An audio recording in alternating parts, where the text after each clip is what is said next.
ดีเพื่อนๆจากกะลีฟาร์มเนาะเจ้าเนาะสำหรับที่ดานใดที่สั่งตุกฝักไข่อดใจแนบหนึ่งเลยเจ้าเด้อช่วงนี้แพงกบกุ้มขาดตลาดเจ้าเนาะกำลังสั่งมาเลยเจ้าเด้อ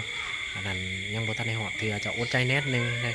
ตู้ที่ท่านเห็นนี่เจ้าเป็นตู้528หน่วยเจ้าเนาะเกรด A เต็มสเปคเจ้าทั้งผลหมอก2อันพัดลมฮัตตาริ2หน่วยเจ้าเนาะ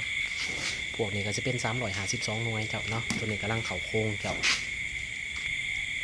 สำหรับตัวนี้ก็เป็นโครงคอกอนุบาลเจ้าเนาะกำลังเล็งเห็ดให้เพิ่นอยู่เจ้าเนาะรุ่น3สั่นตัวนี้เจ้าเนาะตัวนี้เป็น176หน่วยเจ้าเกรด A เต็มสเปคคือกันเจ้าเนาะบ่ทันได้มีแผงเจ้าขาดแผงอยู่